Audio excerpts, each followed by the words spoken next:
A row of tombs carved into a cliff that Saudi Arabia kept hidden from the world until 2008 sits in the desert northwest of Medina, where the wind carries nothing but heat and the only sound is sand ticking against stone.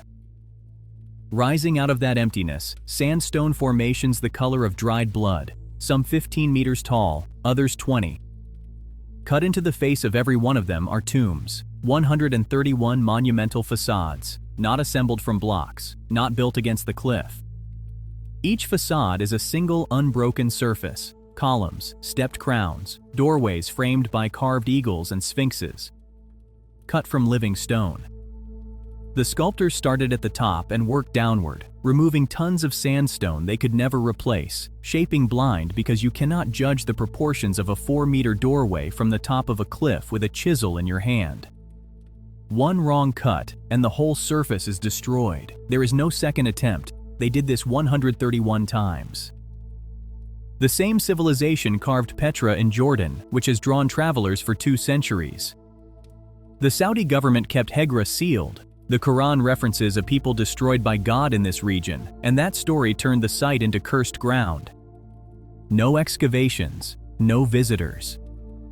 The most complete Nabataean necropolis in existence sat untouched in open desert until UNESCO listed it in 2008.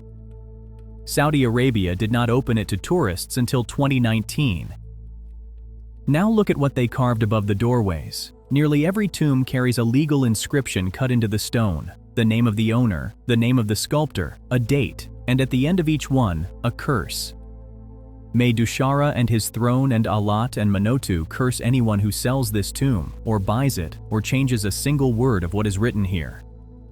Not decoration, contracts with the divine, cut into rock that has outlasted every empire since. At Petra, the tombs are anonymous. No names, no dates, no records. At Hegra, we know who carved each tomb, who was permitted inside, and which gods would punish anyone who broke the terms. The most complete record of a lost civilization was carved into stone in a desert. The world was forbidden to enter, and it waited 2,000 years for someone to come and read it. Now, this next site, a walled city buried under an oasis 200 kilometers south, changes what the desert was supposed to be. The Khaybar Oasis sits where 3 dry riverbeds meet between black basalt plateaus, a strip of green in a landscape that looks like the surface of another planet. Every textbook says the same thing about places like this before Islam: nomads passed through, nobody stayed. In January 2024, that claim died. A team from France's National Research Center published the results of a satellite and ground survey beneath the oasis. What they found was a wall, not a boundary marker, not a fence line, a continuous stone fortification stretching 14.5 kilometers around the entire settlement, 9 miles of defensive perimeter, between 1.7 and 2.4 meters thick, originally standing 5 meters high, built 4,000 years ago. One of the longest Bronze Age fortification walls ever documented on Earth. And nobody knew it existed. Think about what that construction demanded. The lower half is double-faced stone packed with rubble. The upper portion was mud brick, now gone. Someone surveyed the route along the contours of the plateau, quarried the stone, organized the labor, and built 9 miles of fortification without mortar, in a region every academic model classified as empty. Inside the wall, the team found a fortified town called Al-Nata. 2.6 hectares of planned settlement divided into residential, administrative, and burial zones connected by streets, an estimated 500 residents. This was not a campsite that gradually accumulated structure. This was urban planning, walled and defended, in a desert the scholarly consensus said supported nothing but transient herders. The researchers named it slow urbanism, an indigenous Arabian model that matches nothing in Mesopotamia, nothing in Egypt, nothing in any framework that covers this period. Before this discovery, the academic position was that permanent settlement in interior Arabia began in the first millennium BC. Khaybar pushed that back by 2,000 years. The fortified oasis wasn't even the only one. Similar walled settlements have been identified at Tama and Korea, forming a network across northwest Arabia. An entire system of Bronze Age civilization existed in a place the world had classified as wilderness. Nobody suppressed this history, nobody had to. The assumption that the desert was empty did the work on its own.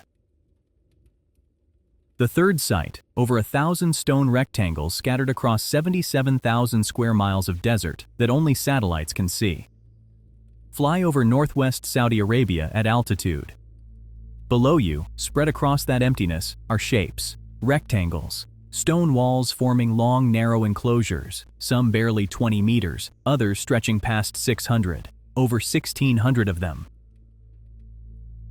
They were first spotted from the air in the 1970s and ignored for almost 50 years. The assumption was livestock pens, boundary markers, nothing worth excavating. The locals called them the works of the old men.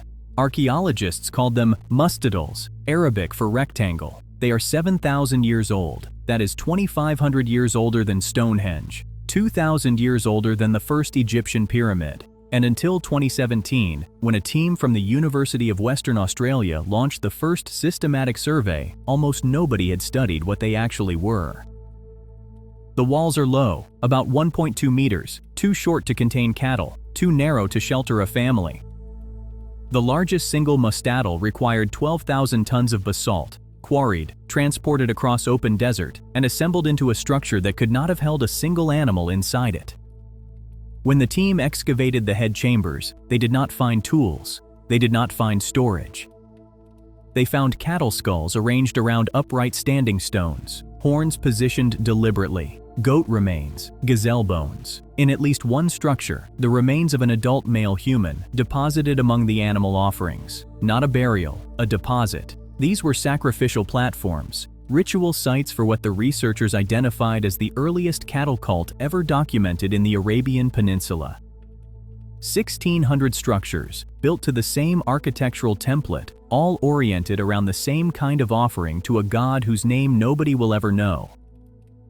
7,000 years ago, this desert was green. Grasslands covered what is now bare rock. Seasonal lakes filled basins that have been dry for millennia. The cattle were sacred, the water was retreating, and an entire civilization organized itself around a religion that may have been an attempt to stop the world from drying out. When the rains ended and the desert took the grasslands, every trace of it disappeared except the stones, which were too heavy to move and too strange to explain. No written language, no oral tradition, no name for the god, only the skulls and the stones and the silence. Now this one, 21 life-size camels carved into rock that archaeologists got wrong by 6,000 years, sits in the northern Al-Jouf desert, where the sand gives way to red stone outcrops. In 2018, a team examined 3 rocky spurs rising from the desert floor and found life-size 3-dimensional relief sculptures of camels and equids, animals projecting from the rock face as if emerging from inside it. 21 individual figures. Not flat engravings, not scratched outlines, high-relief sculpture requiring the removal of the entire rock surface around each animal.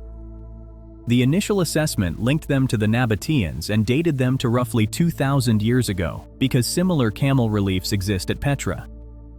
That dating held for 3 years, then a stonemason looked at the tool marks. No metal, not a single trace of metal tooling on any of the 21 reliefs. Every figure had been carved with stone implements, chert blades sourced from at least 15 kilometers away. Radiocarbon dating of bones excavated beneath the panels returned dates from the 6th millennium BC. Rock varnish analysis confirmed ages between 7,000 and 8,000 years.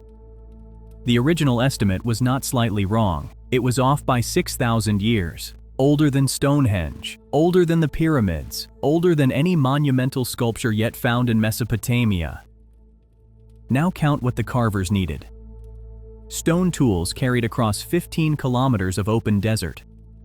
Scaffolding or rope rigging to reach figures carved 2 to 3 meters above the ground, built from materials long since decomposed. The skill to shape a life-size animal in high relief while working at height, where you cannot step back to see what you are making.